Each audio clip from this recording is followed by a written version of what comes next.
Grande es este misterio de la piedad.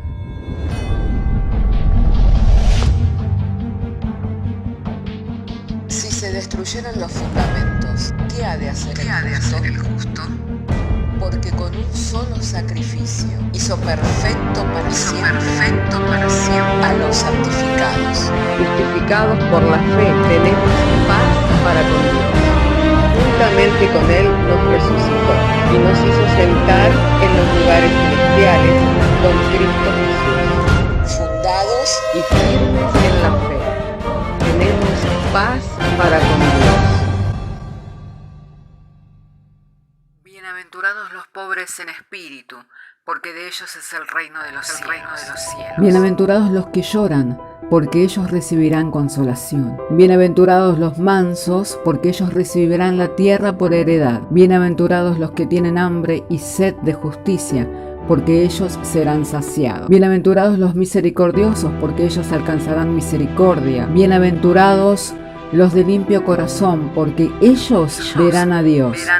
Bienaventurados los pacificadores, porque ellos serán llamados hijos de Dios. Bienaventurados los que padecen persecución por causa de la justicia, porque de ellos es el reino de los cielos. Bienaventurados sois cuando por mi causa os vituperen y os persigan, y digan toda clase de mal contra vosotros mintiendo. Gozaos y alegraos, porque vuestro galardón es grande en los cielos.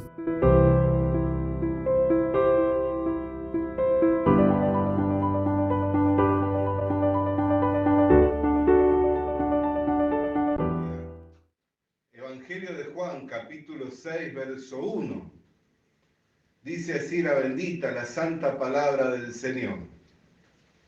Después de esto, Jesús fue al otro lado del mar de Galilea, el de Tiberias, y le seguía gran multitud porque veían las señales que hacía en los enfermos. Entonces subió Jesús a un monte y se sentó allí con sus discípulos. Estaba cerca la Pascua, la fiesta de los judíos. Cuando alzó Jesús los ojos y vio que había venido a él gran multitud, dijo a Felipe: ¿de dónde compraremos pan para que coman estos? Pero esto decía para probarle, porque él sabía lo que había de hacer. Felipe le respondió diciendo: 200 denarios de pan no bastarían para que cada uno de ellos tomase un poco. Uno de sus discípulos, Andrés, hermano de Simón Pedro, le dijo: aquí está un muchacho que tiene 5 panes de cebada y 2 pececillos, mas ¿qué es esto para tantos? Entonces Jesús dijo: haced recostar a la gente. Y había mucha hierba en aquel lugar, y se recostaron como un número de 5.000 varones. Y tomó Jesús aquellos panes, y habiendo dado gracias, los repartió entre los discípulos, y los discípulos entre los que estaban recostados. Asimismo de los peces, cuantos querían. Y cuando se hubieron saciado, dijo a sus discípulos: recoged los pedazos que sobraron, para que no se pierda nada.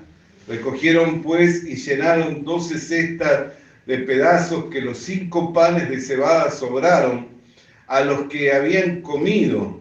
Aquellos hombres entonces, viendo la señal que Jesús había hecho, dijeron: este verdaderamente es el profeta que había de venir al mundo.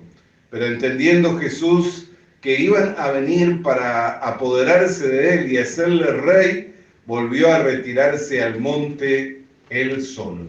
Oremos. Padre, queremos agradecerte en esta hora que nos has dado traer la lectura de las Sagradas Escrituras. Llegado el momento en que vamos a compartir la exposición de la misma, pedimos de ti, Señor, de la iluminación por medio del Espíritu Santo, para que el mensaje, Señor, que hoy hemos de estar compartiendo sea claro, comprensible, a oídos de todo tu pueblo, y en ello tengamos, Señor, la debida edificación. Por medio del Señor Jesucristo, te lo pedimos y te lo agradecemos. Amén. Gloria sea el nombre del Señor Jesús. Amén. Hermanos, compartir la palabra del Señor es una gran bendición, porque mientras estamos compartiendo, también estamos recibiendo. Aquellos que tenemos el llamado a predicar, amén, desde un púlpito, no solamente compartimos, sino también recibimos. ¿Y por qué? Porque lo que se predica no es de un sermón armado, amén. Y aun cuando muchas veces, y no estoy en contra de armar los sermones, es más, muchos de mis mensajes que han edificado mi vida y me han fortalecido han sido mensajes que han sido preparados con anterioridad y que han sido regados con oración y que se ha pensado en ellos meticulosamente. Pero aun cuando alguien tenga esta diligencia de preparar, cuando uno se para en un lugar en el cual Dios quiere usarle como un instrumento, muchas veces no se va a encontrar hablando lo que quiere, sino lo que Dios le manda hablar. Ni se va a encontrar haciendo lo que quiere, sino lo que Dios le manda a hacer. Amén. Por eso es que tal vez a usted también le haya pasado de querer hacer algo y no poder lograrlo. Y de cosas que eran impensables para usted poder lograr o hacer, las vio realizarse. ¿Por qué? Porque así es Dios. Así es Dios. Amén. No hay nada que Él mande y que no sea hecho. Y qué cosa que Dios haya mandado no fue hecha. Amén. Así nos dice la Escritura en el libro de Lamentaciones, en el capítulo 3, en el verso 37. ¿Quién será aquel que diga que sucedió algo que el Señor no mandó? Amén. De la boca del Altísimo no sale lo malo y también sale lo bueno. O sea, no hay nada. Ayer nosotros compartíamos el corazón de Sara, como aún siendo madre, podía querer que su esclava, quien había convenido con su marido en darla en concesión para que le diera prole, para que le diera una descendencia, y habiéndole dado descendencia, luego cómo cambia el corazón de Sara, aún siendo madre, porque mientras no era madre tal vez no tenía el sentir de cobijar a una criatura entre sus brazos o amamantar. Aún siendo madre, como ella tenía un corazón duro para echar a la esclava que le había servido fielmente durante años y echar a la descendencia de su marido. Sin embargo, en el asunto estaba Dios. Por eso Dios le dijo, no tengas pesar de echar a la esclava y echar al muchacho. Atiende a las palabras de Sara. ¿Por qué? Porque en Isaac te será dada descendencia. Así que esa situación, por más penosa que fuera, era una situación que Dios estaba permitiendo y encaminando, porque quería Él mostrar una obra, mostrar una enseñanza. ¿Quién luego muestra la obra y trae la enseñanza? La muestra el apóstol Pablo. Cuando escribiéndole a los Gálatas, le dice, así como el que nació según la carne perseguía al que nació según la promesa, amén, así hoy en día, amén, la divina respuesta que dice, echa fuera a la esclava y echa fuera a su hijo, porque no ha de heredar ni tener en él descendencia. Entonces, mostrándonos la obra de la carne, la obra por uno mismo, y la obra de Dios, que es mediante la promesa, porque toda la obra de Dios se hace por medio de la fe. Y la fe es el resultado del oír, y el oír la promesa de Dios. Tiene como base la promesa de Dios. Entonces, no hay nada que acontezca que Dios no lo sepa. Por eso, aun cuando le seguía esta gran multitud y el Señor suplía sus necesidades, hasta las necesidades más básicas, que eran el comer, era el saciar su apetito, amén.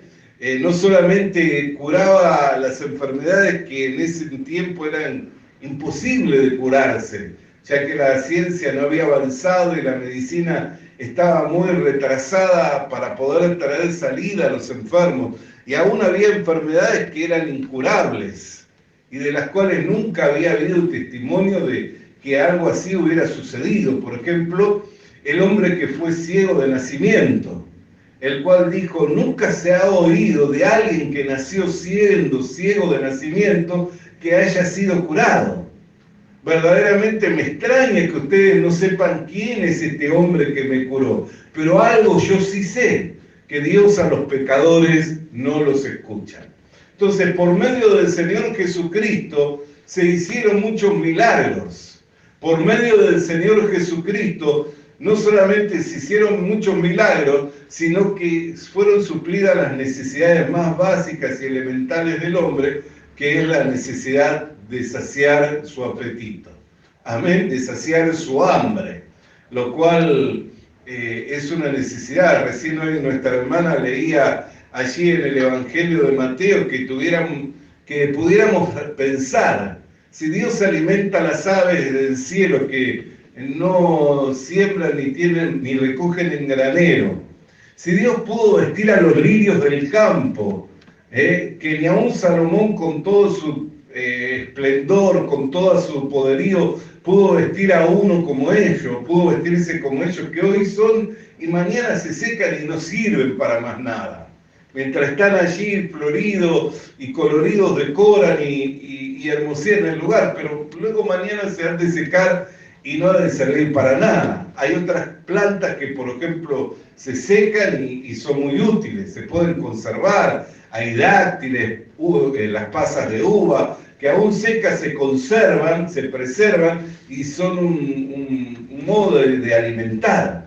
Pero ese no tenía ningún propósito más que hermosear el lugar y luego se secan y no sirven para más nada. Amén. Sin embargo, hay otras cosas, los granos, las semillas, aún secos cumplen una función. Amén. Y pueden aún volver a germinar cuando están en contacto con el ambiente adecuado. Sin embargo, esas flores no cumplían más que la función de decorar. Y sin embargo, ¿qué es lo que dice el Señor? Que Dios sabe que tenemos esas necesidades. Y aquí podemos mirar que el Señor Jesucristo le dijo a Felipe: ¿con qué daremos de comer a toda esta multitud? Pero ¿qué es lo que dice allí en el versículo 6? Pero decía para probarle, porque él sabía lo que había de hacer. ¿Habrá algo que sea imposible para Dios? Nosotros podemos mirar que el profeta Jeremías, en el capítulo 32, en el verso 27, dice: he aquí que yo soy Jehová, Dios de toda carne. ¿Habrá algo que sea difícil para mí?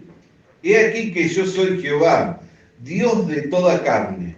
¿Habrá algo que sea difícil para mí? Por eso nosotros tenemos que entender qué significa echar a Ismael. Desechar la obra de la carne, la obra que es hecha por uno mismo, para poder vivir por medio de la promesa, para poder vivir por medio de la palabra de Dios, para que seamos llenos del conocimiento de Dios y de su voluntad. Amén. Nosotros sabemos que la voluntad de Dios es que seamos prosperados en todas las cosas, que tengamos salud así como prospera nuestra alma, ¿no es cierto? Eso lo sabemos en manera intelectual, pero también lo tenemos que experimentar. Tenemos que tener experiencia con Dios, de donde Él, mediante su obra y a través de su poder, sabiendo cuáles son nuestras necesidades, podamos ver a Dios obrando. Pero si hacemos por nosotros y buscamos salir adelante por nosotros mismos, vamos a estar privándonos del conocimiento de Dios y de su voluntad. Por eso el apóstol Pablo oraba por la iglesia de Colosenses, diciendo: es mi oración y mi ruego que seáis llenos del conocimiento de Dios y de su voluntad, y que seas fortalecido en el interior para toda paciencia y para toda longanimidad. Allí en Colosenses, en el capítulo 1, usted puede leer este pasaje por el verso 11, 10 y 11. Amén. Entonces, hermano querido y hermana querida, fíjese que el apóstol Pablo hablaba del conocimiento de la voluntad de Dios, que fuera lleno, pero también el ser fortalecido en el hombre interior para toda paciencia y longanimidad. La paciencia es algo que nos es necesaria. Y la longanimidad es el estirar de esa paciencia. Eso es longanimidad. Poder estirar esa paciencia, poder llevar esa paciencia. Pero siempre confiando en esto, que nunca habremos de pasar una prueba que sea mayor de la que podamos resistir. Porque así como viene la prueba, juntamente con la prueba viene la salida de parte del Señor. Entonces, hermana querida y hermano querido, cuán bueno que es poder compartir la palabra de Dios. Porque mientras compartimos la palabra de Dios, también vamos siendo ministrados por el Señor. Amén. Y no solamente somos ministrados, sino somos fortalecidos en el hombre interior. ¿Cómo es que alguien puede fortalecer su interior? Uno puede fortalecer su cuerpo por medio del alimento, por medio del pan, por medio del cuidado, de la práctica, del tomar sol, del ventilar el ambiente. Uno puede fortalecer su salud física, ¿no? Pero cuando se refiere al interior, habla del alma, habla de las emociones, habla del corazón, habla del espíritu. Por eso Jesús dijo, no solo de pan vivirá el hombre, sino de toda palabra que sale de la boca de Dios. Para fortalecer nuestro interior, necesitamos la oración de la iglesia. Para fortalecer nuestro interior, necesitamos la comunión de los unos con los otros, para sobrellevar las cargas los unos de los otros. Amén. Para fortalecernos en el Señor, necesitamos el alimento para nuestra alma, el cual es la palabra de Dios, de la cual dijo, no solo de pan vivirá el hombre, sino también de la palabra de Dios. ¿Por qué hay gente que no puede ir hasta el final? Porque está más preocupado por las cosas que se ven, que son pasajeras, que por las cosas que son permanentes, las cuales son eternas y no se ven. Ahora, si nosotros fuimos llamados a poner nuestra mirada en las cosas del cielo, donde está Cristo, si fuimos llamados a poner la mirada en la eternidad, ¿qué es lo que nosotros necesitamos? ¿Fortalecernos para esta vida física o fortalecernos para esta vida eterna?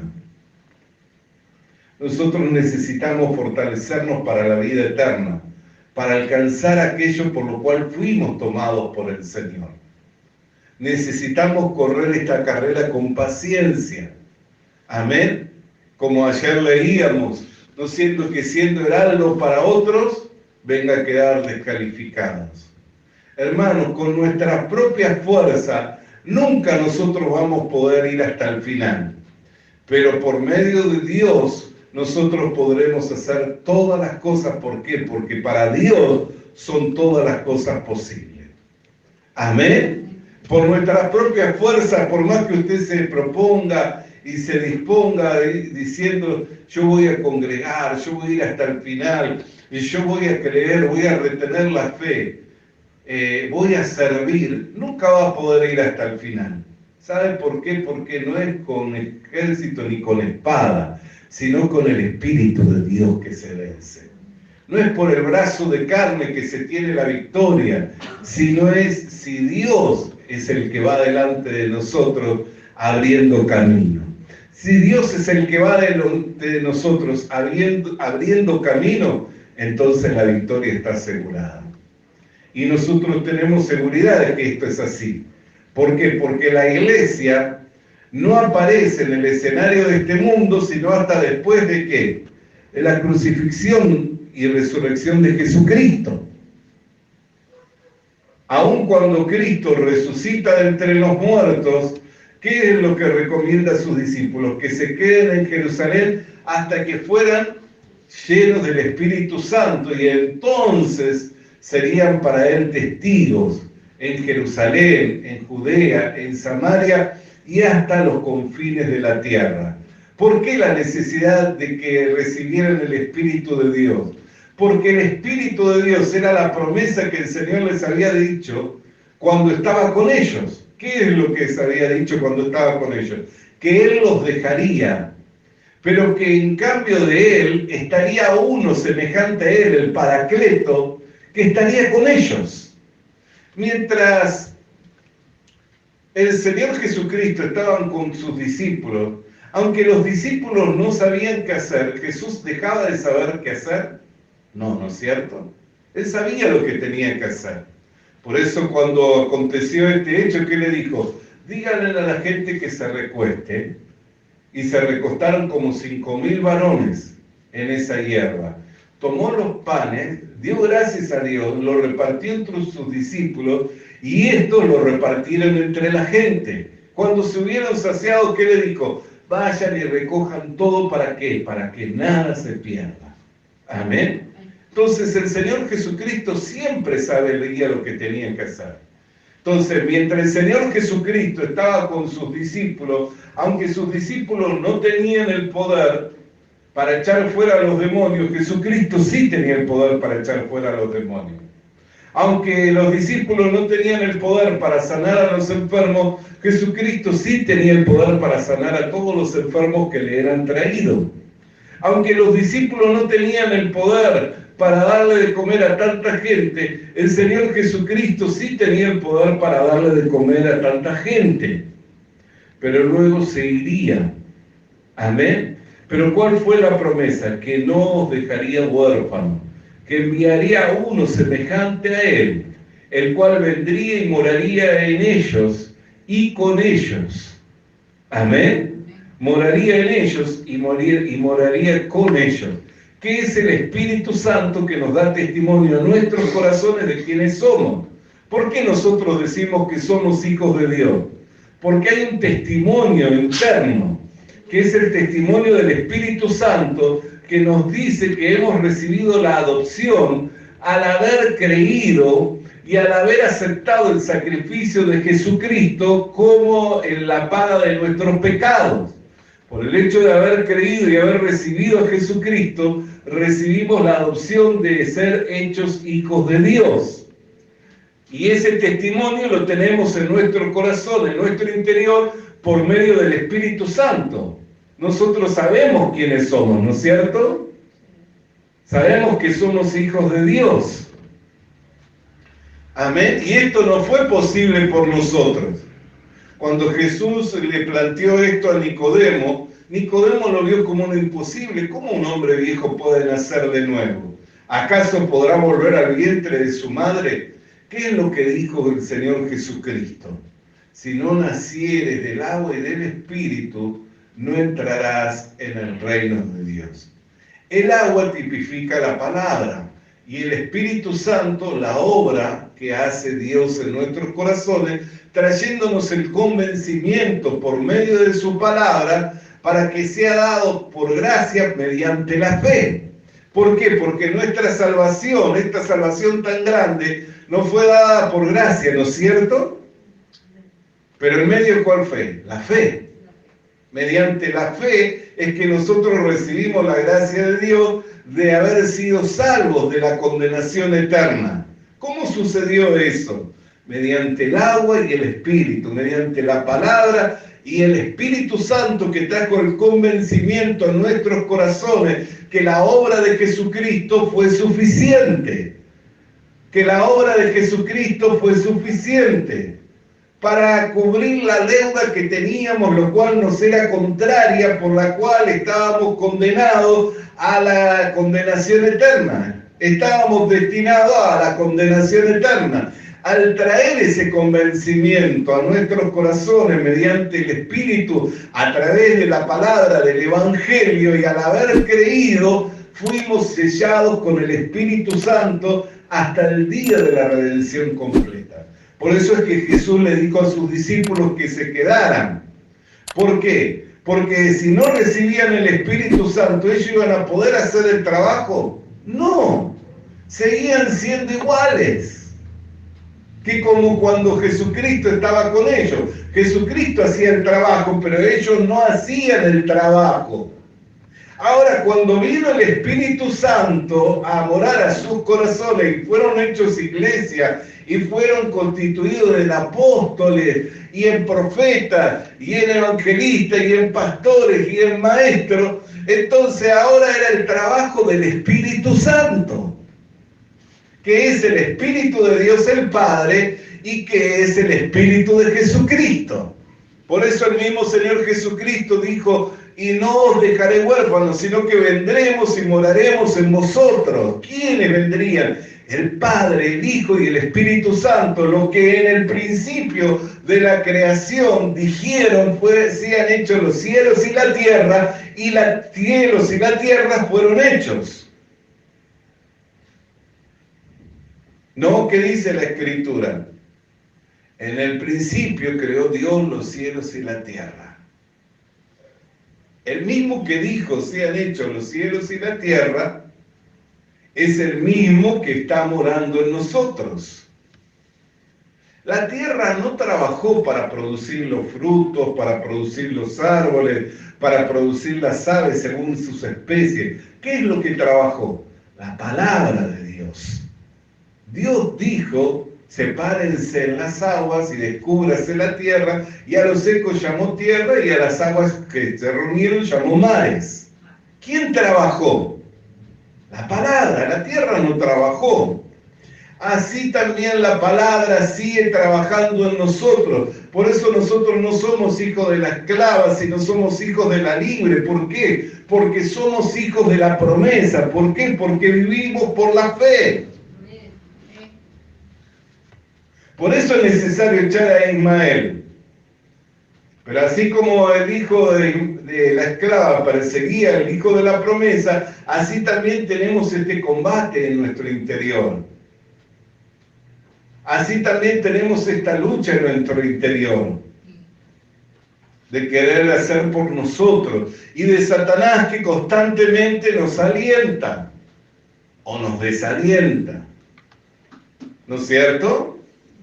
Porque Satanás hace el trabajo de alentarte, de querer salir adelante por tus propios medios, y también de desalentarte.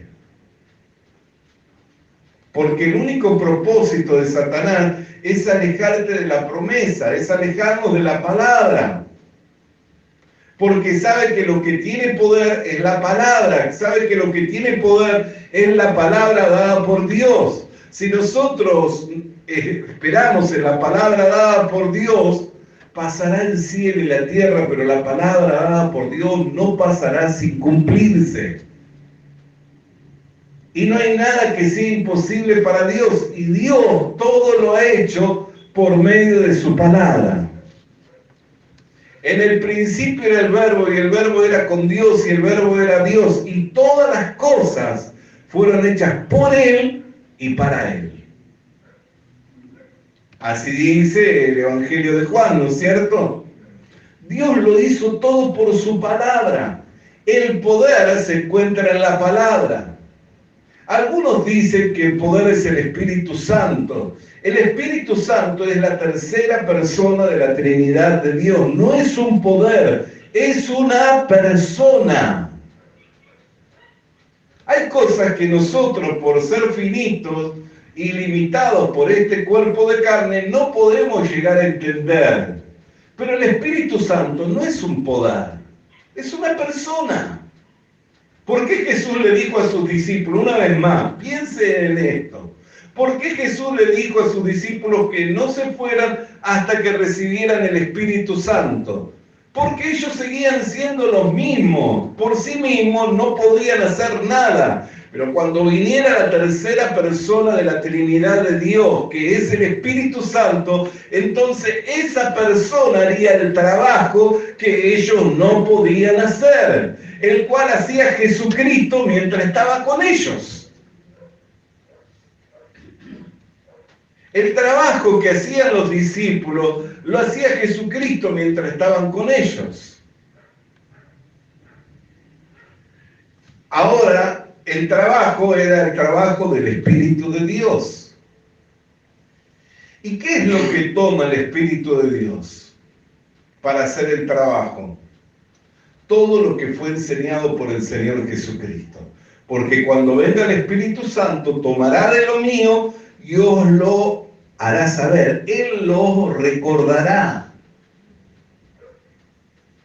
Por eso muchas veces nosotros cuando estamos en dificultades, pero nos detenemos a pensar, nos detenemos a meditar en Dios, sentimos como una voz interna que nos va recordando qué cosa.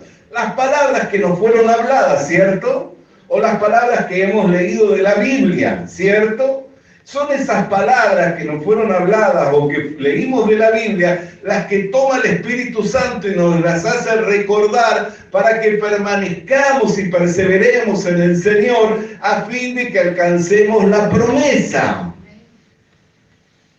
Porque vivimos por la promesa. Amén. Bendito sea el nombre del Señor. Entonces Jesús siempre sabía lo que tenía que hacer. El profeta Jeremías dijo, ¿acaso hay algo que sea imposible para Dios? ¿No es Dios de toda carne? ¿Hay algo imposible para Él? ¿Qué cosa sucede, dice, escribiéndole en el libro de Lamentaciones? ¿Qué cosa sucede que Dios no haya mandado? No hay nada que suceda que Dios no lo permita.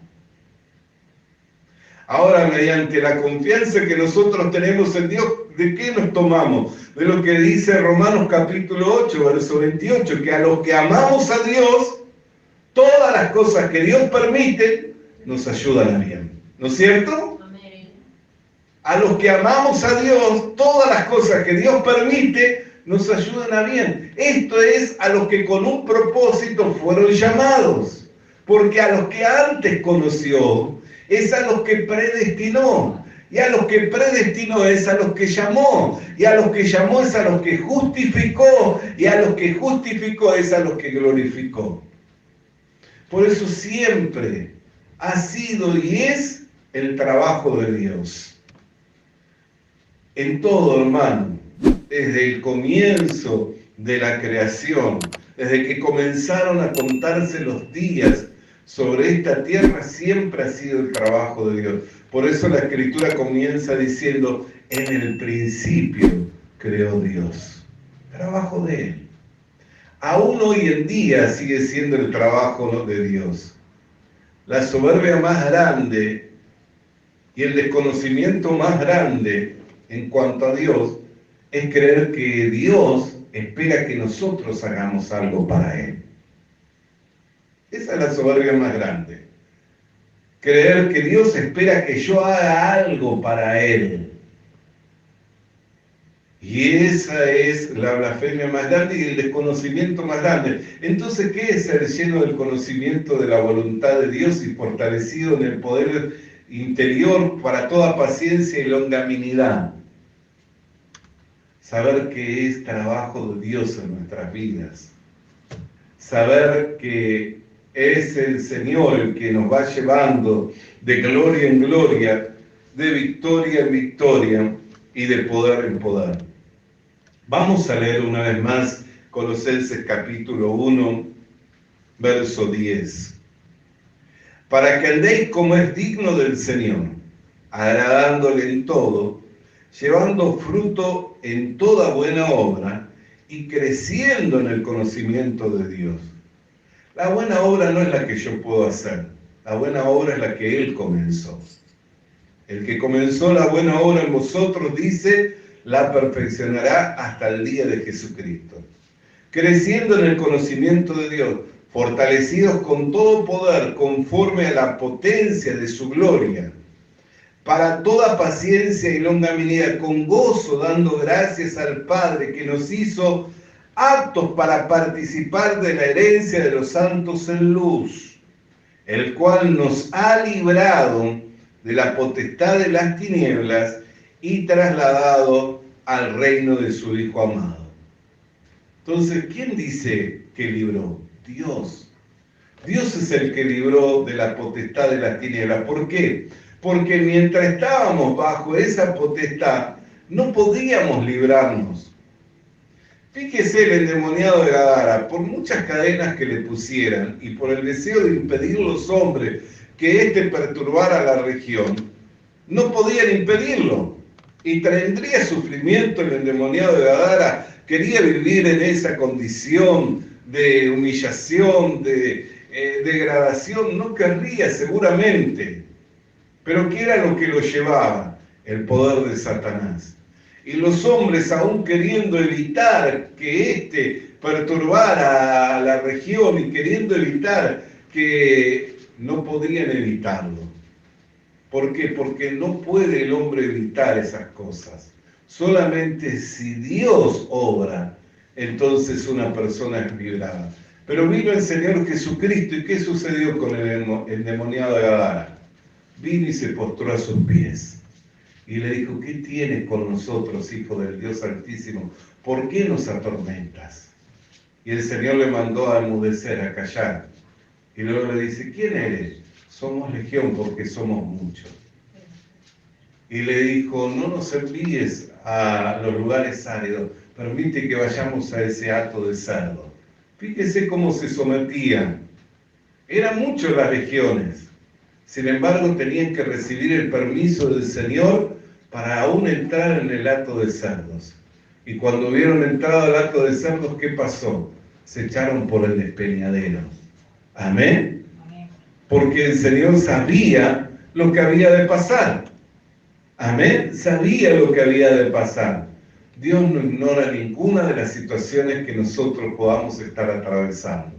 Él siempre sabe. Y el ser fortalecidos por su poder, con toda paciencia y con toda longanimidad, ¿para qué? Para que seamos llenos del conocimiento de Dios y de su voluntad.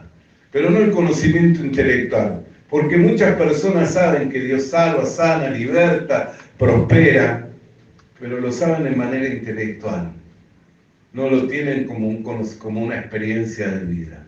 Entonces que podamos confiar, cualquiera sea la situación que nosotros estamos viviendo, sabiendo de que es el Señor quien lo permite y es el Señor quien va a glorificar su nombre para que nosotros tengamos experiencia con Él. Amén. Vamos a orar. Padre, queremos darte gracias en esta hora porque nos has dado, Señor, traer la enseñanza de tu palabra. Mi ruego como mi oración es en esta hora pedirte por cada hermano y por cada hermana, tanto de los que estamos aquí, Señor, que hemos oído tu palabra, como aquellos que tú convocas por medio de tu Espíritu Santo para oír tu palabra, Señor, que puedan ser fortalecidos por medio de las Escrituras, por medio de tu palabra, Señor, en el hombre interior, para toda paciencia y toda longanimidad, a fin de que sean llenos del conocimiento de Dios y de su buena voluntad, Señor.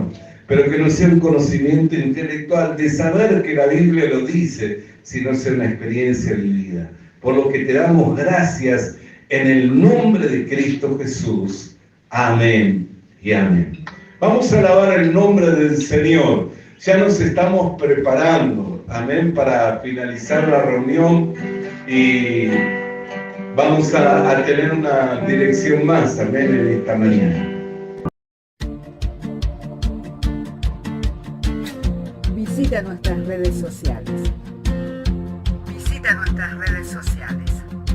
Suscríbete activando la campanita. Comparte con nosotros el mensaje de la palabra de Dios.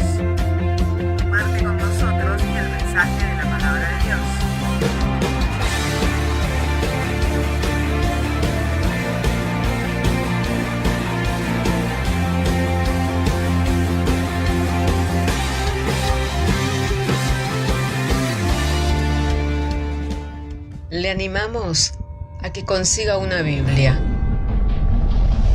porque en ella encuentra la mente de Dios, el estado del hombre, el camino de salvación, la muerte de los pecadores y la felicidad de los creyentes. Sus doctrinas son santas, sus mandamientos son obligatorios, sus historias son verdad y sus decisiones inalterables. Léala para ser sabio, crea en ella para ser salvo y póngala en práctica para ser santo.